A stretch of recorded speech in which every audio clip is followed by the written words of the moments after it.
There's several reasons why I thought it was important to hold this press conference this morning. First, I want to update everybody on a significant trial that we had last week in Lake County. Next, I want to just point out, if this wasn't already clear, Lake County has zero tolerance for human trafficking. And the prosecutors in this circuit and the police officers at Eustis PD and the sheriff's office will do anything and everything they can to protect victims of human trafficking. And I want to point out, too, that human trafficking, and everybody kind of has an idea of what that means in your mind. We often think of something extremely complicated and very complex. But in Florida, the legislature has made it extremely tough on those that traffic in children.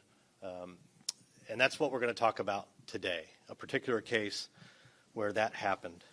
Finally, I want to empower victims to know that in this state, we take their safety seriously. There are all kinds of services, whether it's housing placement, relocation services, victim advocacy services for victims of human trafficking. And it's not just if you're a child, it's adults as well. I finally want to remind everybody, and I hope everybody's listening, if you are here unlawfully in the United States, there are worse things than just getting deported. If you commit a serious crime, you are going to go to prison first. You're not going to find yourself just deported on a plane back to some other country. In this case, there will be no deportation because the case I'm going to talk to you about today, the defendant was sentenced to life in prison. With me here today are several familiar faces, some of whom will have an opportunity to address some of the topics and answer questions as we go forward this morning. From my office, we have Assistant State Attorney Eddie Moffitt, who's standing over here. He was the lead prosecutor who tried this case. With us also up front is Assistant State Attorney Katie Cosden, who was second chair, and they're the ones who had this trial, which the verdict came within an hour. I think it's a testament to the evidence and the cooperation that they had with the Eustis Police Department and all the law enforcement agencies here. Also to my left, I have Chief Craig Capri and Detective Wayne Perry from the Eustis Police Department. They're the ones who are going to know the most about the specifics of the case. Under the chief's leadership, Eustis PD did an excellent job, and I just want to thank Detective Perry for the work that he did on this case. There are other City of Eustis officials here. Thank you for coming. We do appreciate it. It means a lot to everybody to know that your police department is supported. To my right, I have Attorney General James Uthmeier, who is the chair of the Statewide Council on Human Trafficking, a council upon which I proudly sit, and a tireless advocate for protecting victims of human trafficking and seeking to prosecute human traffickers. Also to my right, Major Todd English from the Lake County Sheriff's Office, whose agency assisted, thank you Major English, assisted in gathering evidence so the state could put on this case. I'll tell you a little bit about it. In July of 2024, Eustis PD responded to a 911 hang-up. And if you're a law enforcement officer and you get a 911 hang-up, you truly don't know what you're going into. You have to have all of your senses on alert because you don't know what it's going to be. So they're canvassing the area, Eustis officers, and they encounter a woman who seems distraught. And they approach her and talk to her, and they realize that something's happened. And she starts to give a statement about how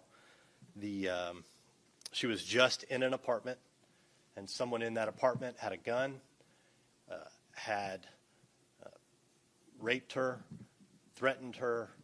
So Eustis PD locates the apartment. The officers take her somewhere, get a statement, and they try to make contact with the person that we're going to talk about today, whose name is Jose Gomez. So they locate Jose Gomez in the apartment. He's holed up. He won't come out. They can't get him to come out for a while, but they work pretty hard, and eventually they do get him out. And they arrest him for 1 count of sexual battery, 1 count of false imprisonment, and resisting without violence. At the time, the victim, and this is a theme that often happens with children who are the victims of sex trafficking, misrepresented her age. And at the time, she indicated that she was, in fact, an adult. Later, upon further investigation, we would learn that she was much younger. So after she provides a statement, they interview the defendant, who also gives a statement. Then we get a search warrant to extract the phone of this individual. And I'll tell you, there are going to be other cases that are spin-offs from this particular investigation, and that's because of the work that the law enforcement agencies did on the case. So they do some extractions, and they realize first that the text messages between the defendant and the victim confirmed her story. They also confirm with DNA, which is extremely critical in every case that we can get it. They looked at some of those searches and realized the defendant had been searching for things like young girls, sex for first time, little teenage girls having sex for first time. These are constant searches that were done. 13-year-old first time, I won't say it, teenagers, same thing. So there's lots of text messages that indicate that this wasn't an accident. This was a deliberate criminal who was seeking to prey on children. And when you look at the Florida statutes and you look at human trafficking and you look at the way the legislature has spelled it out, the primary purpose is to protect children who are being trafficked. Another thing that I think everybody should understand, don't think of human trafficking as a extremely organized. It can be a smaller criminal scheme. If you're a buyer or if you're a seller, if you just think you're going to connect with a pimp and in this case, and it's awful, but he basically bought a girl for an hour to do whatever he wanted with, we're going to treat you as if you're the person who organized it. And that's why this guy got a life sentence. The legislature's made it clear. If you traffic in a child for sex, it's a mandatory life sentence. After, I think I said it earlier, after identifying her actual age, we changed the charges from sexual battery to lewd and lascivious battery upon a child and human trafficking because of her age. What that has done, this conviction, aside from give evidence to law enforcement to look for other types of crimes and other spin-offs, it has given him the distinction, Mr. Gomez, of being the 121st person that we've sent to prison for life in this circuit since I took office. He also adds to the distinction of the Fifth Circuit being or leading the state in prison admissions in 2025. And if you think about that, think about it in terms of our size. We're not the largest circuit, we're not the smallest circuit. But because of our cooperation with our law enforcement agencies, because of the hard work and the excellent work that they do, they put together good cases. Add to that the prosecutors in my office who work extremely hard every single day to ensure public safety, and you've got a recipe for success. So here to talk a little bit more about this case with me is Chief Capri from the Eustis Police Department, and from there I will turn it over to General Uthmeier. Thanks, Bill. Good morning. What else can I say? This was a horrific event involving a juvenile. This sexual predator, Mr. Gomez is a sexual predator. Let's make no mistake about that. This victim was very young, and those who have daughters out there would understand that. Be involved in your kids' lives. Watch what's going on. Watch their social media accounts. Unfortunately, this is happening all over, and we got to put a stop to it. And in this circuit, I can tell you right now, this case was solved because of one thing: teamwork. Working together between the sheriff's office, the state attorney's office. Everybody here works very well together. We're constantly talking daily, not just when things are bad, but when things are good. We communicate with each other so we can know when we have incidents like this. Everybody works together, no egos involved, and we just want justice for these victims. And this, like I said, this case, my detectives, I'm proud of my agency. I'm proud of working with the sheriff's office, the state attorney's office. It's just, I can't describe in words what this means for our community. We got to protect the most vulnerable, our children out here. This technology keeps getting better and better. Law enforcement always is a step or two behind to try to keep up with it. So we have to continually work hard to take every case seriously. You know, we went here on a 911 call not expecting what we ended up coming out with. You know, a sexual battery case involving, lewd and lascivious involving a juvenile, and then spinning off into other cases, and so on and so on. But we prevented probably other victims by doing a great job. So I can't echo again the great work that was done here. So very proud to be a part of this law enforcement community here in Lake County. Citizens of Lake County, you have a top-notch law enforcement team here with all the agencies working together. This time I'll turn it over to the General, say a few words.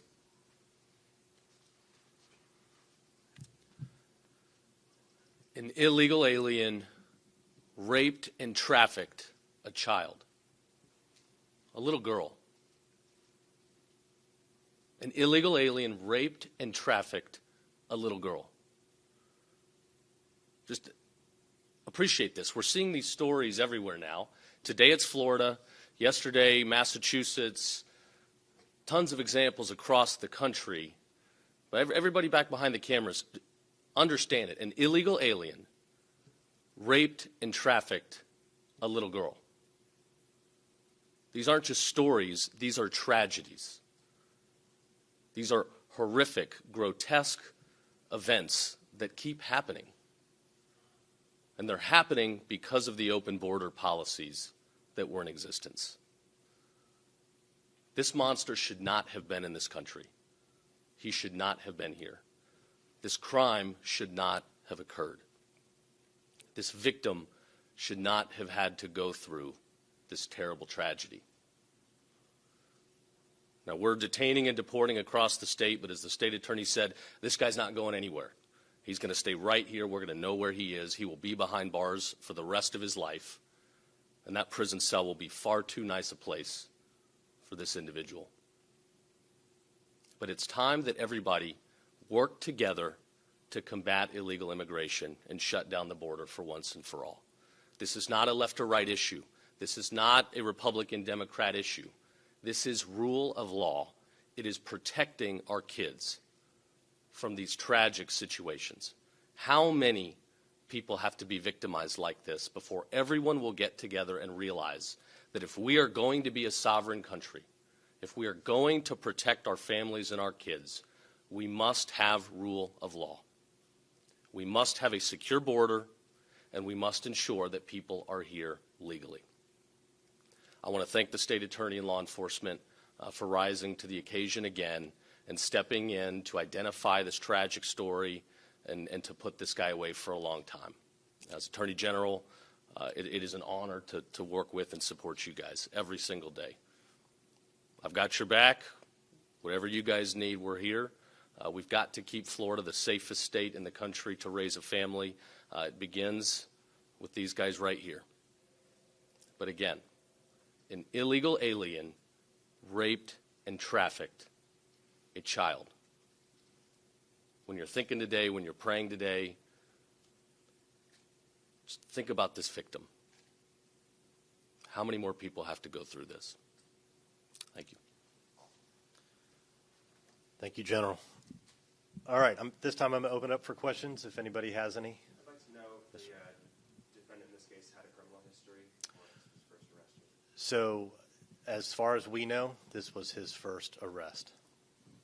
What was his visa for, and how long ago had it expired? My understanding of the visa is it had expired 4 years ago, and it was a visa that allowed, it's a temporary work status, like a migrant seasonal visa. Yes, sir. More have been done to try to find this man before he committed this crime? Well, of course, and as the general said, I mean, this is one of those, it's a very easy but-for test. But for him not being here legally, this victim would not be a victim again. But I think it's much more complex, and it's hard to, there's so many moving parts when it comes to illegal aliens and human smuggling and human trafficking, that yes, of course, some, more things could have been done. But if you're off the radar and no one's looking, which is I think what happened, you're kind of free to do what you want, and that's the kind of situation we have to stop. You indicated there might be more victims of this man. Do you know how many might be out there? I have an idea, but I prefer to not share it. I think the chief and I talked earlier about not giving too many details about what might come, but it was a fruitful investigation. Still active, too. Still active. We're still active. Yes, sir. Can I say something, State Attorney? Absolutely. To the question before, should more have been done to get this guy? Yes, absolutely. We had a federal government that was arguing preemption, saying this is not the prerogative of states, this is the federal government's job, and we're just going to abdicate all responsibility and do nothing. That's not happening anymore. We are detaining, we're deporting, we're delivering for the American people now. We've got a federal government that's deputizing all of our state law enforcement. We're doing raids up and down the state. And the reality is you don't know which of these people is going to be that monster. You don't know. It's not just a little old lady on her way to church. That's what the left wants you to think. They want you to think this is about love and humanity. Today, this is not about love and humanity. This is a barbaric, horrific event. This can be described by nothing other than evil. This is evil. And that's why we, as law enforcement, we as a country, we have a duty to work together to enforce rule of law. And that means detain and deport. Attorney General, just while you're up there, a couple of weeks ago, a bunch of sheriffs had a meeting and talked about in this immigration push, in this push to get people out, immigrants are being concentrated at some certain jails throughout the state, and those jails are now worried about their capacity. So I'm wondering if those concerns have been brought to your attention, if you're working with the governor, if you're working with ICE. Yeah, thanks for the question. Yeah, look, we're going to have capacity concerns. Jails are filling up. We're also dealing with some regulations that require that certain people be housed in different areas. We're working with the federal government to address these things. We're looking at additional space, additional places for incarceration. We're working on a plan that we'll be presenting to the Immigration Board at the state level very soon, and we'll have some additional announcements. But for now, we can accommodate the people that we're detaining. We do need to find more bed space, and that'll be coming in short order. What happened in the previous administration, or what's changed now that allows you guys to, that would have made a difference in this case, it seems that you brought up more, should have been done previously, but it seems like he wasn't on the radar for the local law. There have been dozens of cases over the recent past years under the Biden and Obama administrations where illegal immigrants commit these heinous crimes. They commit sexual assault, they commit murder, they commit these crimes on the elderly, on kids. And in many of these cases, when you look at the criminal record, these defendants were in and out of the criminal justice system. They would be handed over to the feds and let right back out the back door onto the streets, and they would reoffend again and again. That is not happening anymore.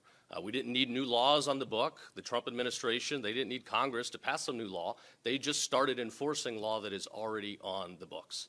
So we're working hand in hand with Homeland Security and ICE. Florida's been leading the way. We've got more of these 287G certifications, which is a federal statutory authority that allows our state law enforcement to assist the federal government.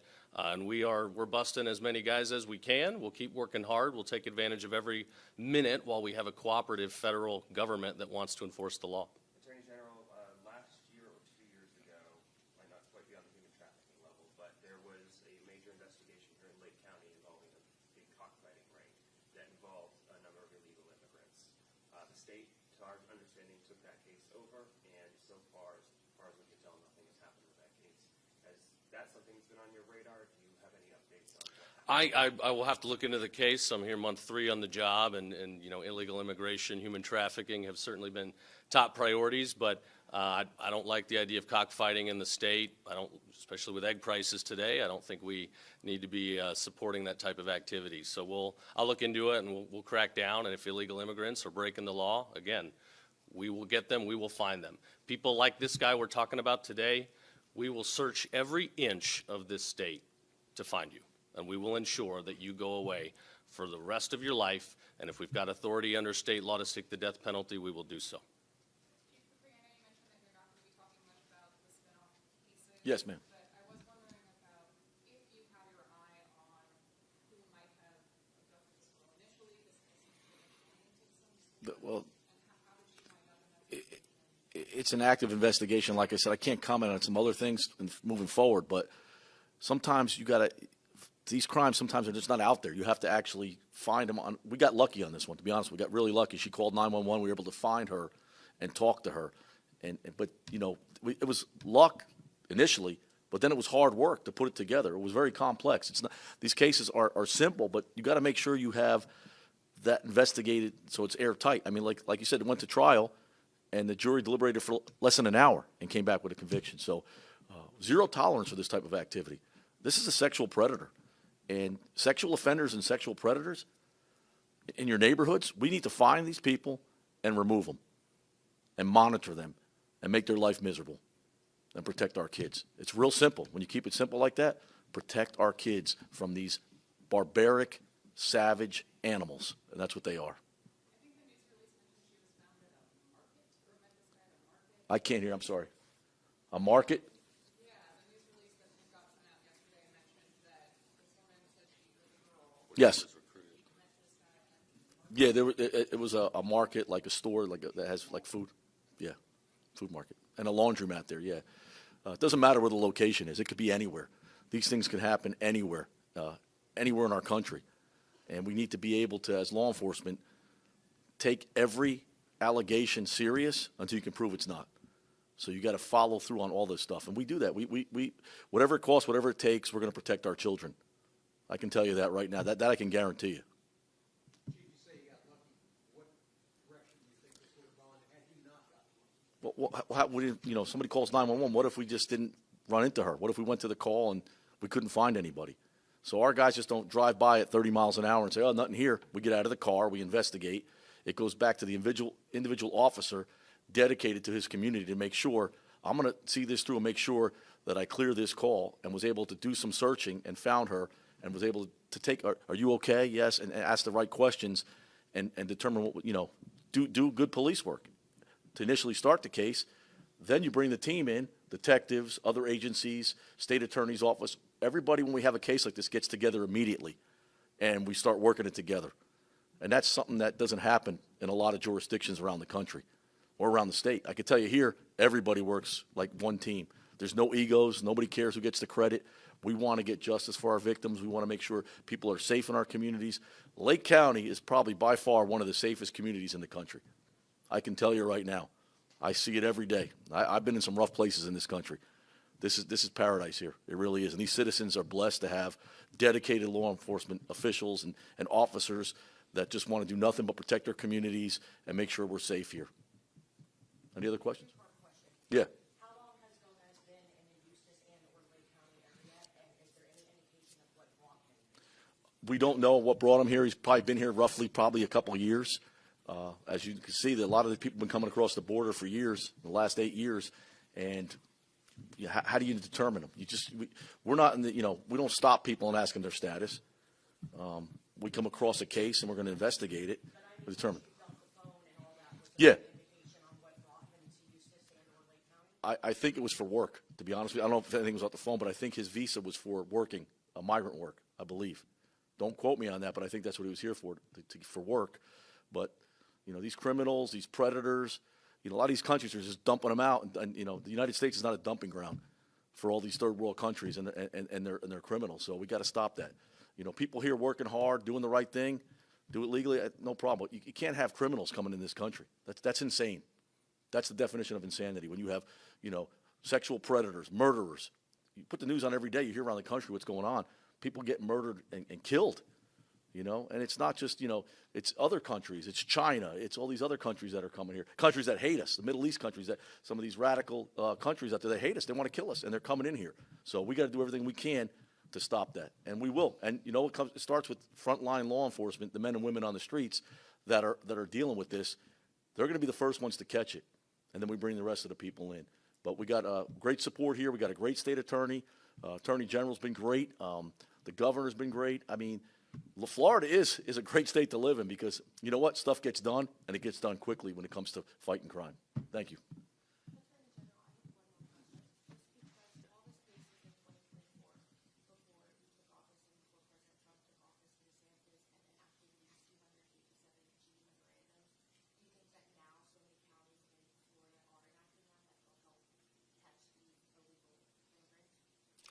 I do. We're detaining and deporting immigrants in the thousands right now. Florida's leading the way. We've got some other states that adopted our kind of blueprint for how we're operating in a coordinated fashion. You know, we've got the best county sheriffs up and down the state. They know what they're doing. We're here to just help them where we can, fill in the gaps. But our state law enforcement, Florida Department of Law Enforcement, our troopers, everybody works together here because we've got one goal. And our goal is put bad guys away. Doesn't sound too hard. What the chief said is right. What the other side is pushing is insanity. Thankfully, we've got a federal government now that's trying to bring some sanity back, and we're going to enforce the law. And I hate to end this, but I got to run before some weather delays a flight. So maybe one more if you want. I have just a teeny tiny one for the state attorney. Yep. Very well done. All right, go ahead. Just a clarifying question. We read some horrific messages earlier from defendants' phone. You said they were texts. Were those texts sent to another person or was it search history? It was a search history. The texts were between the victim and the defendant. And to follow up on that other question, I can tell you firsthand how I've seen the administration's use of the law properly now versus before under the previous administration. I'll tell you how. We have the Turnpike and I have I-75 running through my circuit. For the last 3.5, maybe 4 years, our office has worked with the Florida Highway Patrol and the Florida Department of Law Enforcement trying to interdict human smuggling. And very successfully interdicted, I want to say we had probably 15 or 16 people that were driving individuals in, buses and vans, illegals coming all the way into Florida through the Panhandle, through I-10, down I-75, and we were picking up in Hernando County and in Sumter County. Once they would get arrested and we would charge them, there were times where we had criminal cases pending and the federal government knew we wanted to go forward, and they would snatch them out of the jail and make them unavailable and ship them off to places where we no longer had jurisdiction over them. So that's a huge difference because, as he said, the law has always been there, but now with cooperation, we can kind of solve some of this. I think we're going to wrap it up. Thank you all for coming. Appreciate it, and great questions.